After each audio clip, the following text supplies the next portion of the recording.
It's a deadly mystery, shrouded in myth and buried for more than a century in the Colorado mountains. The legend of a murderer and a cannibal who terrorized the West.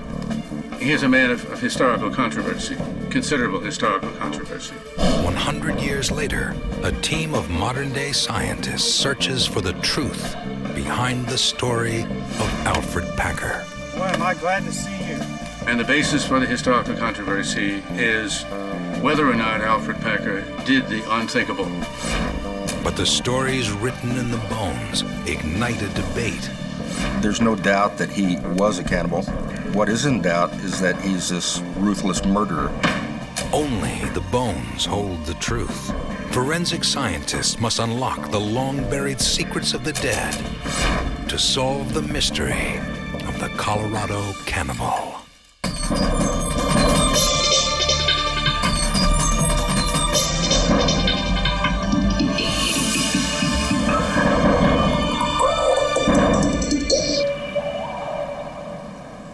The beauty of Colorado's majestic San Juan Mountains conceals deadly secrets.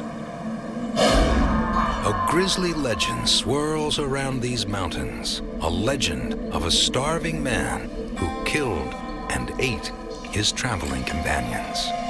There are some men who have the quality to make a myth. There are some myths that have the quality to make a man. It's the latter that's Alfred Packer. Forensic scientist James Starrs doesn't like legends. He likes facts. And he doesn't just see dead people. He understands what they're saying. He's dug up the facts on some of history's most famous cases. The Lindbergh baby, Jesse James, Lizzie Borden's mutilated family. Now, Starrs will use 21st century science to unearth the truth about the bizarre 19th century murder case of Alfred Packer, the Colorado cannibal. Everything about the case attracted me.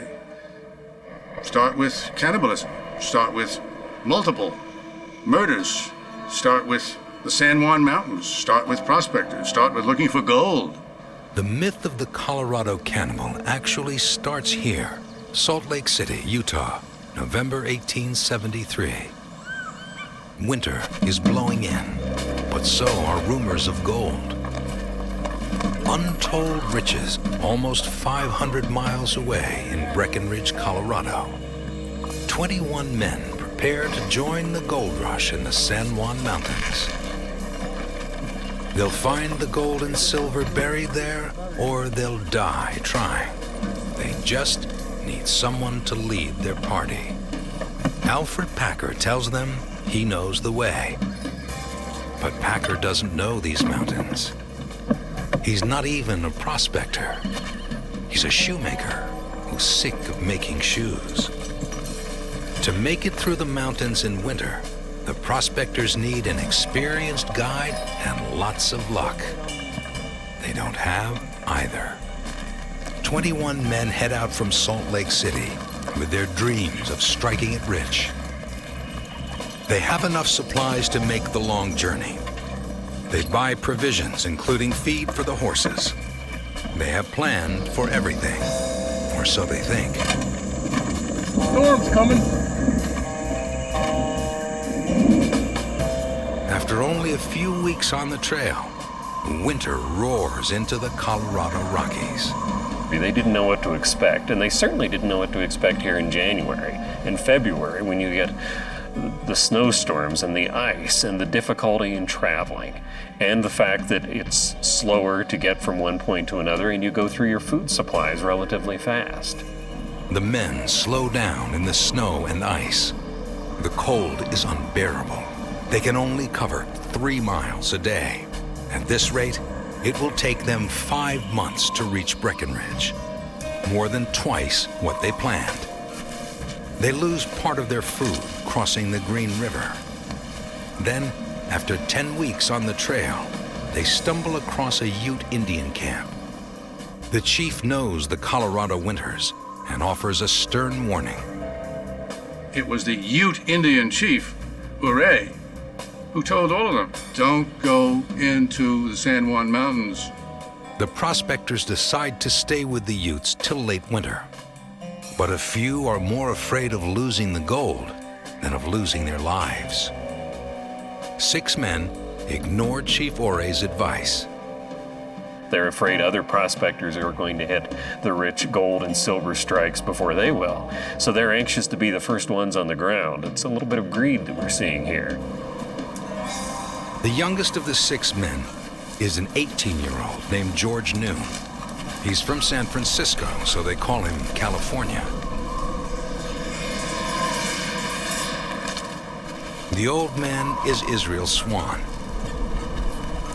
There's James Humphrey from Philadelphia. Frank Miller, who used to be a butcher.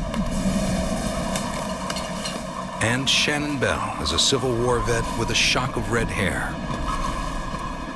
As they're leaving the Indian camp, Alfred Packer offers to lead the party.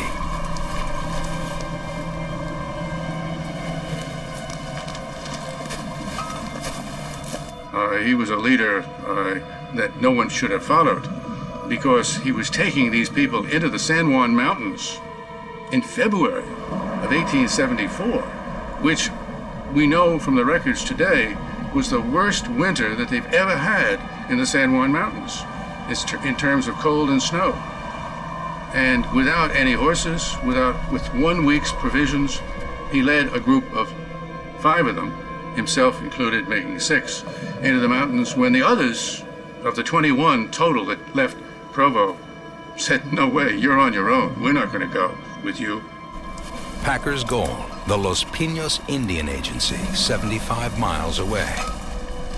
They have 10 days to get there. If they don't, they'll run out of food. 10 days later, there is no sign of them at Los Pinos. Weeks pass, and still no sign. For 2 long months, there is no trace of the men. Nothing. Not a word. Finally, in early spring, a lone figure wanders into the Los Pinos Indian Agency. Name's Alferd Packer. How you doing? The camp commander, General Charles Adams, wants to know where the rest of Packer's party is and what took him so long to reach them. Packer tells his story. We were caught in a blizzard, Packer says. When the weather cleared, the others headed out, but Packer says he couldn't keep up. The rest of the fellows wanted to go on, but my feet were bleeding and I could barely see. They left him with nothing more than a rifle, a few dollars, and a promise to send help. Don't forget me now. How was it that the 16 men that were at the Indian camp came back, but the 5 men that were with you never came out? What happened? Adams doesn't buy Packer's story.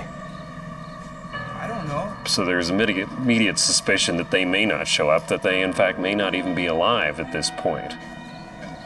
The general presses him for more details. Packer starts to squirm. And he begins to change his story. Packer begins to say, well, maybe they weren't all alive. But tell me what happened. He tells his tale again. It started snowing. He said it wouldn't stop. We were starving. It wasn't a week before old Israel Swan died. Packer tells the general there was only one way to survive. They did the unthinkable. The living ate the dead.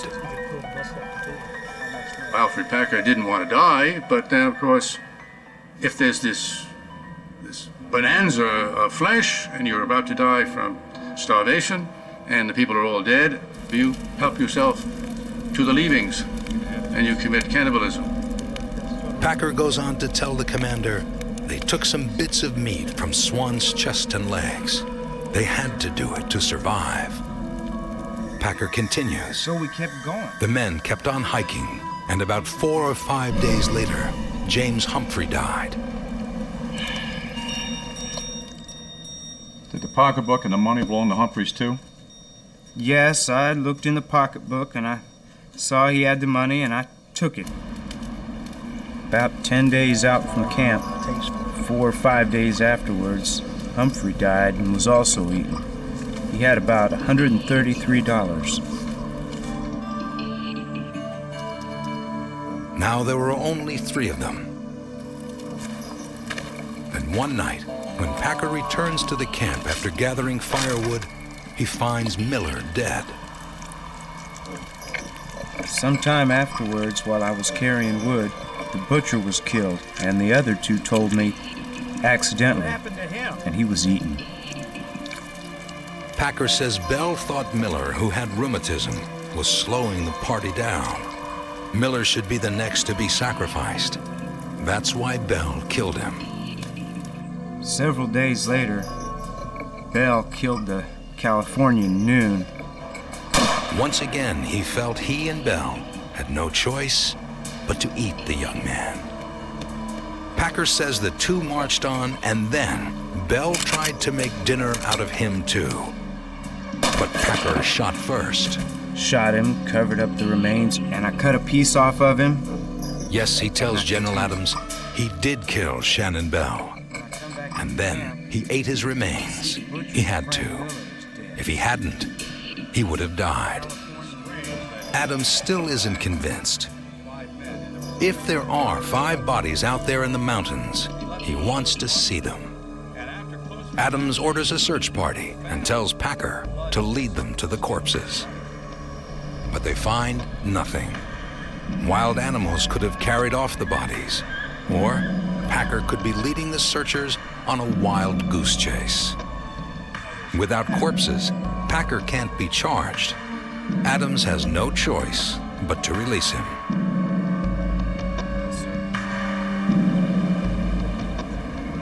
Later that summer, an artist sketching for Harper's Magazine stumbles upon a truly hellish sight.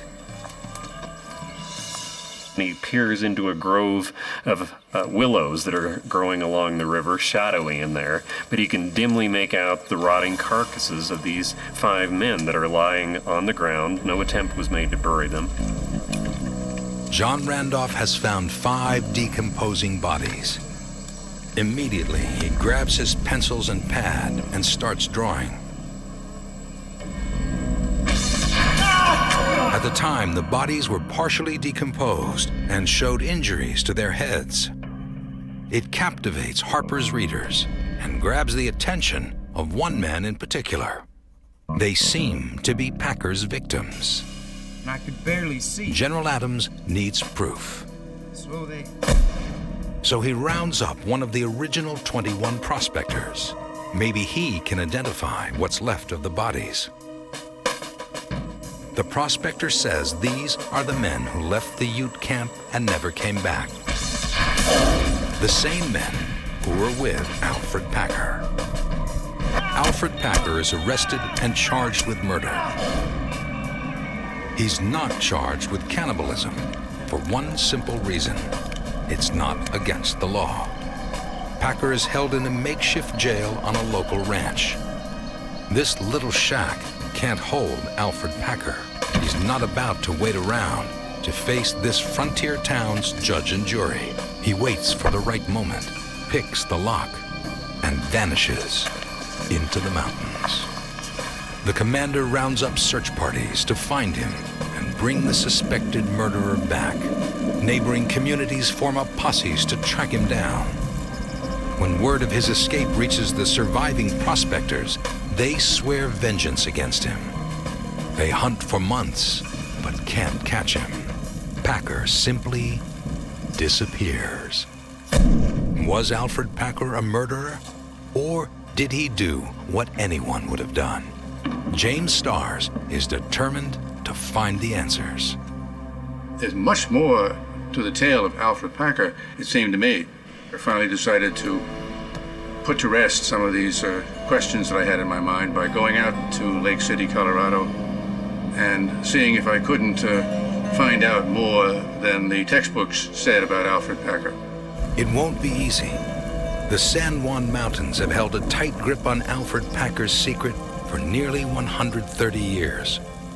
Starrs has a lot of catching up to do, but using modern forensics, He hopes to find the bones of the 5 prospectors and listen to what they have to say.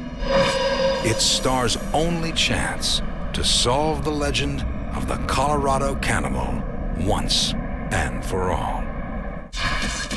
Forensic scientist James Starrs wants to find out what really happened on that cold, deadly day in the Rocky Mountains. His team will dig up long-buried bodies and listen to what they have to say. But first, he has to find them. No one really knows where they're buried. Legend leads him to a place called Dead Man's Gulch. Starrs has assembled a forensic team that includes a pathologist, an anthropologist, a geophysicist, and an archaeologist, even a forensic backhoe operator. Starrs is so driven to bring logic to this legend that he is paying for all this himself. But he only has enough money for 30 days, and the clock is ticking. The most immediate concern was to make certain that I was right as to the location of the burial place. And then we did the ground penetrating radar. That sold me. Whatever's under the ground there there are anomalies, 1, 2, 3, 4, maybe even more than 5. But there are anomalies there that are very close to the surface. All right. After we only took a few inches off the top of the soil, once again, jumping Jehoshaphat's, we find lines of stones all lined up, pretty much in an east-west orientation, which of course is the Christian burial orientation. The stones could be marking a gravesite. The team digs deeper, then strikes pay dirt, a bone. There was no doubt that the first bone was human, no doubt at all. It clearly was a skull bone, as you say, a temporal bone from the skull. Any marks? As the crew uncovers more dirt, the full skeletons begin to emerge. Finding the bodies after all these years is rare. Animals could have carried the bones away. They could have been washed away by floods or pulverized into dust, but they weren't. The most remarkable feature of the entire situation was how lucky I was. How lucky that they were in such fine condition, such well-preserved condition, and how lucky I was they were all buried separately, one from the other. Starr's team discovers 5 skeletons. But are they the 5 men who went looking for gold with Alfred Packer? Well, so we have a record of it. Before they remove any of the bones for study, they must completely document the scene. The team photographs the skeletons. They have been posing for this picture for nearly 130 years. We went up in the backhoe, took a picture of all 5 before they were boxed and removed, as they were laid out. These photographs could hold the key to identifying the skeletons. Even now, their positions could tell investigators who they were, and more importantly, how they died. You always have to make certain, even when you've got some identifying features, that you've got the right person or the right persons. And I anticipated that the naysayers would say, well, I know, but a lot of people were killed out there. Once the bones are photographed, forensic anthropologist Walter Birkby supervises their removal. But identifying these bodies won't be easy. If this is the Packer party, these bones have been buried in Colorado's frozen soil since before it was a state, before dental records, before DNA. And to make things worse, one of the skulls is missing. To identify the skeletons, the team simply gives each one a letter. From left to right, they are recorded as A, B, C, D, and E. It's not the most personal way to refer to them, but for now, it's the best the team can do. I'm a great believer in looking at the victims of crimes and having our primary interest on them. Everybody knows Alfred Packer's name all over Colorado. How many people can tell me the names of any of the 5 victims? California Noon, Israel Swan, James Humphrey, Frank Miller, and Shannon Bell. All that stars and his team have to solve the mystery and identify these men are 5 skeletons and a couple of rolls of film. Forensic anthropologist Bruce Anderson notices one more piece of evidence. He takes a closer look at Randolph's drawing of the bodies that appeared in Harper's Weekly. As we're taking photographs of these 5 individuals, they look very familiar, and we weren't sure why right off the bat. But then it dawned on us that they bear a striking resemblance to the bodies as depicted by John Randolph. Randolph drew these macabre sketches to horrify and fascinate his 19th century readers. Now, they're being used by 21st century scientists to solve the legend of the Colorado cannibal. They were all in the same position as Randolph had them, and some of them, in fact, in the same articulation of arms and legs and heads and so on, the way that Randolph had drawn them, which indicated to us not only that they were human, but that they were not 5 random prospectors who had been killed by the Indians. They were 5 prospectors who were related directly and were the 5 prospectors that had been accompanying Alfred Packer. The left lower limb. Anderson compares the skeletons in the ancient sketches to those in the modern photos. He starts with Israel Swan. And if you take a look at the person in the Randolph sketch that's labeled Israel Swan, we see that the left thigh bone is disconnected from the left hip bone. The only individual that matches in the grave photograph is individual E, where in fact the left thigh bone is clearly disconnected from the left hip bone. Anderson then moves on to skeleton C. Taking a look at individual C in the excavation photo, we see that the right leg is extended, the left leg is flexed at the knee and the hip, the head is tilted to the left. The only individual that matches individual C here in the excavation photo corresponds to the person depicted in the middle of the Randolph sketch and labeled as Shannon Wilson Bell.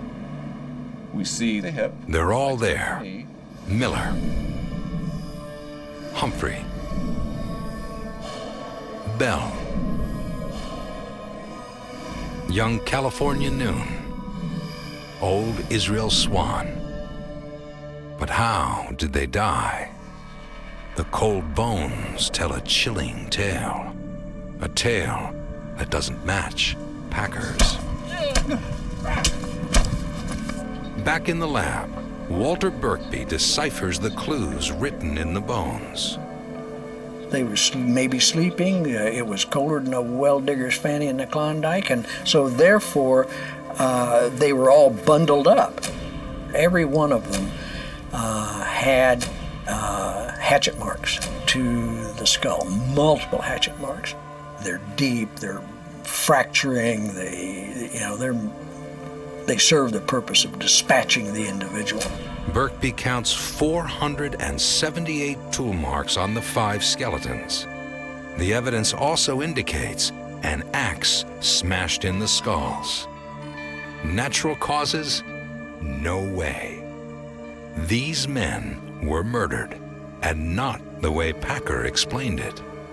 They either hit themselves in the head and committed suicide, or somebody did it to them. Now, what would you suspect would be the likely story on a situation like that? These guys are not going to sit there and club themselves to death just so that they can put themselves out of their misery. That doesn't make any kind of sense at all.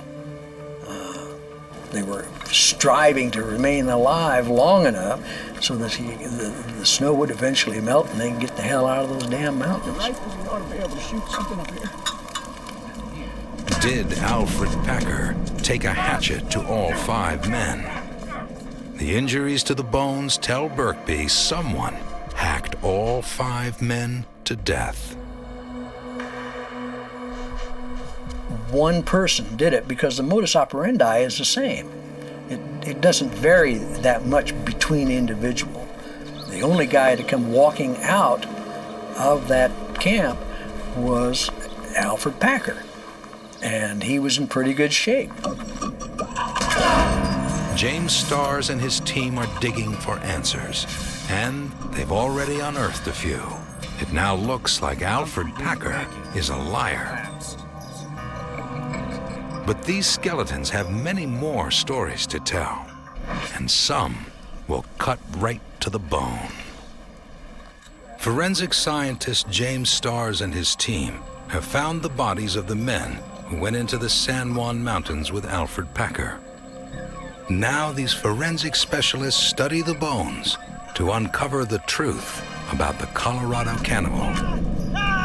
Toolmark expert Luke Haig finds some gruesome evidence buried with the men. He notices small nicks on the men's forearms. By comparing the marks to various tools and weapons used at the time, he determines they were made by a heavy-bladed object, like a hatchet.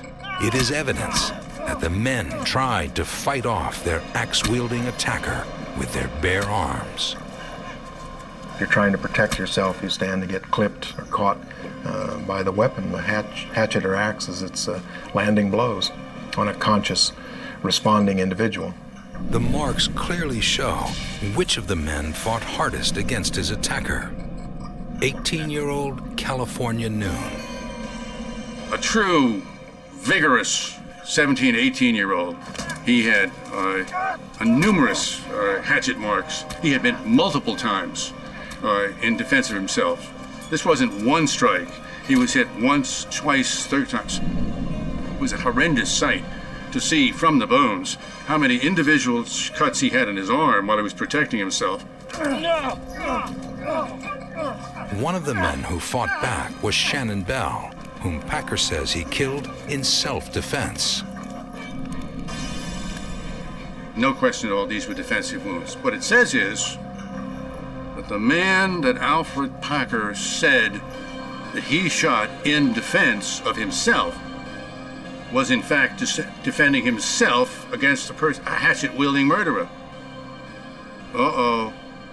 Alfred Packer, you've just been shot down. The bones show that Alfred Packer lied about killing the men in self-defense.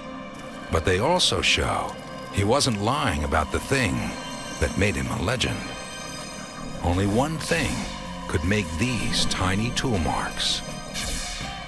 And to get this kind of a mark, you're taking a knife and following around on the curvature of the bone in an area, for example, where meat and tendons attach to the bone itself to be able to remove and peel away the meat. After he killed his companions, the Colorado cannibal literally filleted them. Alfred Packer butchered his dead friends, the same way he would have butchered a deer or an elk. The proof is in the bones. This is where you never know. This is the terra incognita, the unknown ingredient. You never know. I never thought that we would find cut marks that we could actually see after 115 years in the ground. At last, Starrs believes he has answered all the questions. He even understands why Packer did it. The Packer party headed into the San Juan Mountains, and winter roared in after them. They were snowbound and starving. Packer had to do something to survive. He is a man of considerable historical controversy. And the basis for the historical controversy is whether or not Alfred Packer did the unthinkable. You think unthinkable is killing. No, unthinkable is cannibalizing. Cannibalizing people after he had killed them. He killed them so that he could cannibalize them. He wanted to survive. and the others were not going to if he had his way. And he had his way. The legend of Alfred Packer was born. And after the news broke that the Colorado cannibal escaped from a makeshift jail, his legend continued to grow. All over the West, people were terrified Packer was coming after them. His name was never entirely forgotten. If you read papers of the time, whenever there was a horrible murder or anything that occurred, the suspicion always rested on Packer. So he became a boogeyman of sorts, that anything that went wrong, they could assign it to be Packer. For 10 years, the man-eater roamed the mountains, never staying in one place very long. Packer made a very good attempt to be as minimally visible as possible, and that included changing his name and going under an alias, as well as living in areas that weren't well populated. He is the Elvis Presley of the Old West. There are sightings everywhere, but Packer is the king of laying low. Then, one night, in a Wyoming roadhouse, his luck finally runs out. He sits down at the end of the bar. At the other end is a man named Frenchy Cabazon, one of the 21 men in the original prospecting party. Even after 10 years, Cabazon can't forget that face. I'm sure that's him. It's gotta be him. The man in charge of the investigation is General Charles Adams, the same man who saw through Packer's lies so many years before. Adams sits down to talk with Packer again. Now, Packer hands him another version of what happened. Packer says his party was surprised by a blizzard. It started snowing and didn't stop. They were starving. They ate rosebuds, pine gum. It got so bad that even a few ate their shoes. Packer tells the general he went to get firewood, and when he came back, Shannon Bell was roasting a piece of meat and holding a hatchet. And he sees me and he makes for me, so I shot him. Packer says he shot Bell twice. The first bullet grazed him, and the second bullet hit him in the stomach. Then he finished him off. Then I could see that the other fellows was killed. They was all dead.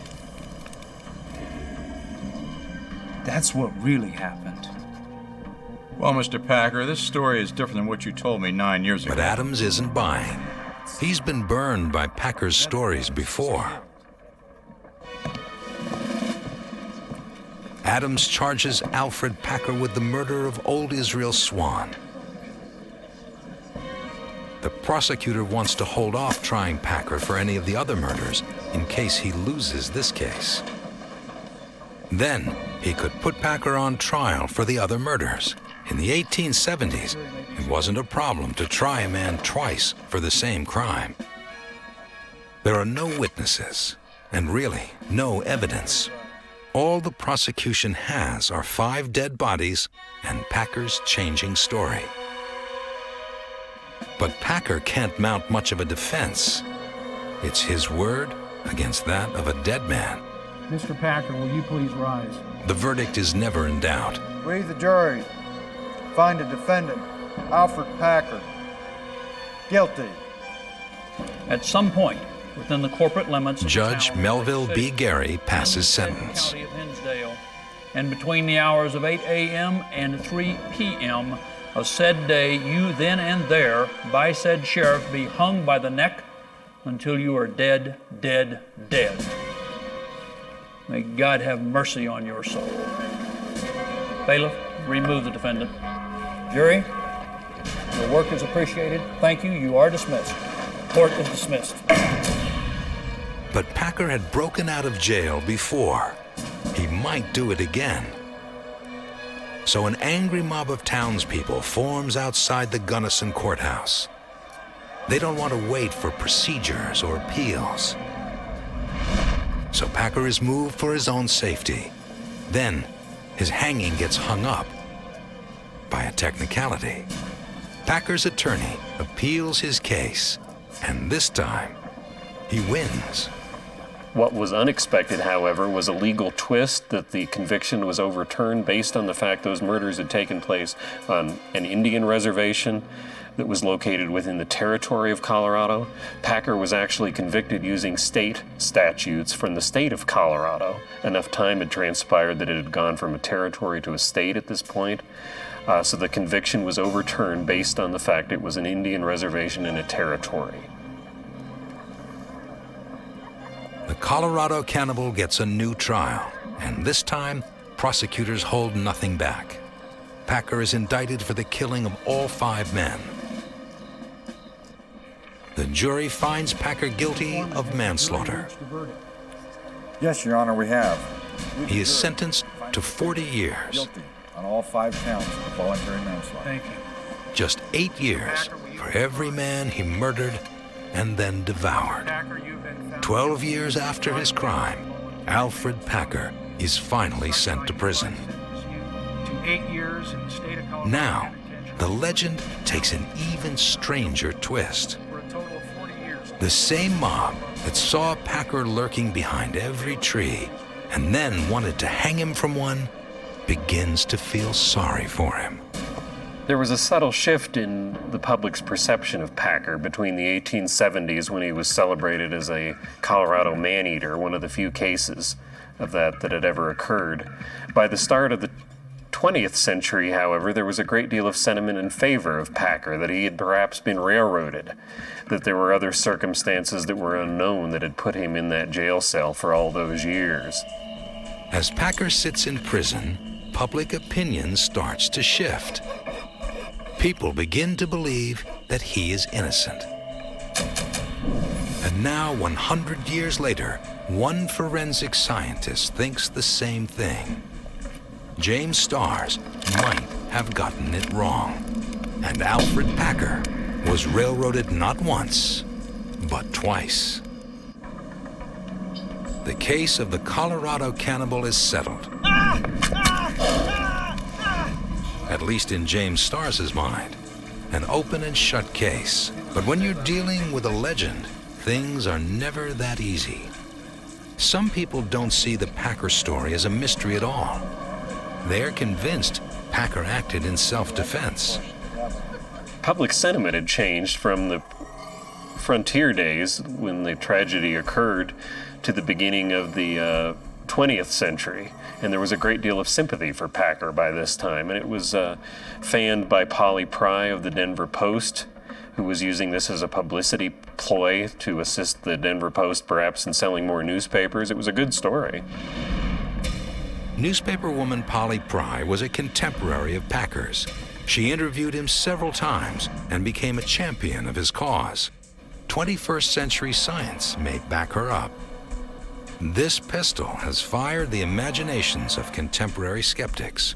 It was reportedly found 55 years ago, not far from Dead Man's Gulch, the place where the 5 men were buried. It's been waiting for the chance to tell its story ever since. Scientist Rick Duget believes this rusty old Colt may be the most important piece of evidence ever found in the case of the Colorado cannibal. This particular gun, greatly deteriorated, was tagged as part of the Packer incident. It was discovered in the collection and was said to have been discovered at the site of the Packer murders. It could be the very gun that Alfred Packer used to kill Shannon Bell. If it is, Packer was telling the truth the whole time. It's certainly old enough. It was made over 10 years before the murders. Even the Denver Post quoted Packer as saying he shot Bell with a revolver. And there's more. Packer says he shot Bell twice. The gun is missing 2 bullets. And then there's this, a button. Duget thinks it came from the shirt Bell wore the day he died because of the tiny pieces of lead he found on it.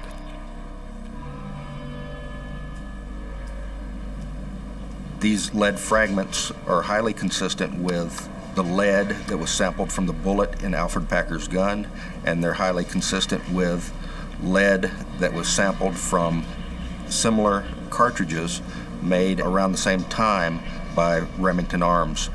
So given these three consistencies, it leads us to believe that this most likely is a bullet fragment that came from Alfred Packer's gun. Duget doesn't have the bullet that killed Bell, but he thinks he knows where it landed. Right here, in the hip bone of skeleton A, the man Duget believes is Shannon Bell. Well, this is really the skeleton that we're mainly worried about. This is Shannon Bell. This is the left ilium showing the bullet hole inside the ilium. This is a blow-up of the entrance wound here.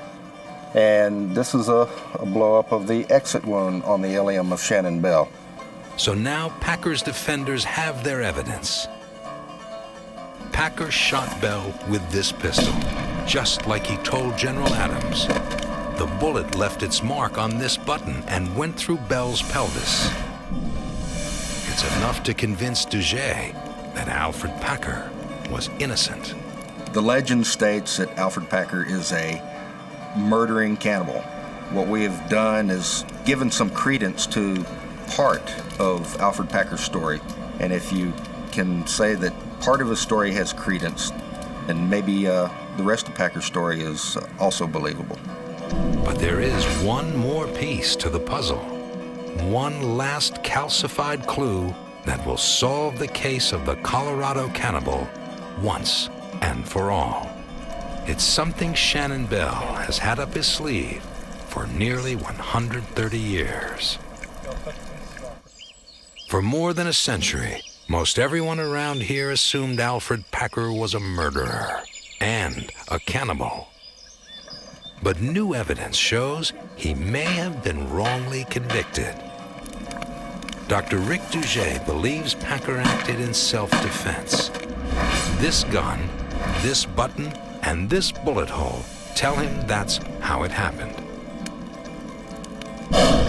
But James Starrs and his forensic team, the ones who dug up the bones in the first place, say that theory is full of holes, starting with the notion that this hole was made by a bullet. I looked at it, and I looked at it under the microscope, and we x-rayed it and everything else, and it didn't look like any gunshot wound that we'd ever seen. So it's carnivore mark, and we see that same kind of mark on other bones that are in the burial pit. It's very typical of things that we see all the time in the remains. No, we'd expect... Duget disagrees. Gross disarticulation of the bodies, meaning the bones being... He's a zoologist, and he knows a bite mark from a bullet hole. No, this is not carnivore activity. If this was made from a large carnivore, what we'd expect to see is bone fragmentation in two opposite directions, where the canines actually mesh together, pushing bone fragments away from each other. So we'd see smooth areas on one side, fragmentation on another, and we don't see that. Starrs agrees that several things could have made this hole, but there's no way one of them was a bullet. It's very discernible when a bullet has left a hole in a bone. A hard surface such as a bone will show, particularly in the exit area, the cavitation that occurs, the larger outward cavitation that occurs when a bullet exits through the bone. Because Starrs and his team believe this is not a bullet hole, they are convinced Duget is looking at the wrong skeleton. Duget's theory is based on his identification of Shannon Bell as skeleton A. Starrs and his team believe skeleton C is Shannon Bell. The idea that Bell is skeleton A started with a newspaper reporter who didn't check his facts. There's only one way to settle the debate. Starrs' team has to prove that skeleton C is Shannon Bell. To do that, they'll go back to the only records about him that exist. Bell fought in the Civil War, so the team examines his military records. Bell was wounded in battle. A Confederate bullet went through his left arm and shattered his elbow. When we examined the remains, he did have an old gunshot injury to his left elbow. Once again, the bones hold the answers. Shannon Bell is Skeleton C. The all-star team has used 21st century science to confirm the verdicts of two pioneer juries. You know, we had a chance to use techniques of forensic anthropology that are usually applied to modern medical legal cases on this historic case. It was a really good chance to try to answer some questions on a case that was well over 100 years old. At last, nearly 130 years after they were bludgeoned to death in the Colorado wilderness, Alfred Packer's victims can rest in peace. I put a face on them. I put a life on them. These are people. I looked at Israel Swan and I saw the damage to his spine from all the digging that he had done over these many years as a miner. I felt for that man. How could he possibly be out there doing what he was doing, expecting to survive? You all right? No, I'm not all right. George Noon, what was he doing out there? And who was he? All these things to me make these people live. And the more they live, the more you suffer for their death. The bones have spoken. 5 men died in the frigid San Juan Mountains in the winter of 1874.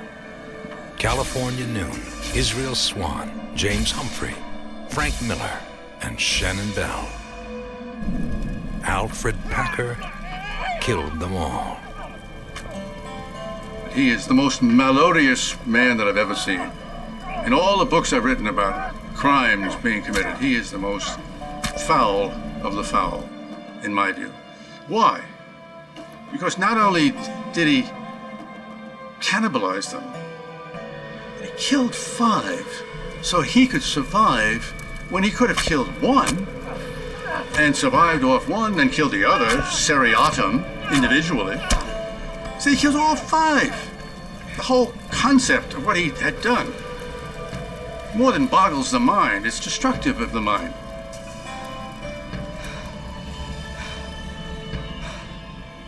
But Dr. Rick Duget will always have his doubts. Common belief has us believing that Alfred Packer is this crazed murdering cannibal, which there's no doubt that he was a cannibal and that he cannibalized all the members of the party. However, what is in doubt is that he's this ruthless murderer. He's always maintained that he killed Shannon Bell in self-defense after Shannon Bell had killed the others and turned on him. Grant Houston is like a lot of people around here. He doesn't really know what happened, and he really doesn't want to. The enduring fascination with the Packer legend is that we'd never really know the story, and I would hope that remains, that we'll never really know whether he was guilty or innocent. I think that's why it's continued on for well over a century. Alfred Packer was one of the most notorious criminals of the Old West. But some will always believe he was convicted of a crime he didn't commit. Either way, he died a free man. After serving less than half his 40-year sentence, Packer's health began to fail. The governor released him on parole. He spent the rest of his life south of Denver, no more than 200 miles from where his 5 victims died. On April 24th, 1907, 33 years and 8 days after he wandered into Los Pinos Indian Agency, Alfred Packer finally died. His death certificate says he died of senility, trouble, and worry. But even in death, there is one more legend. After leaving prison, Alfred Packer never ate meat again. The Colorado cannibal became a vegetarian.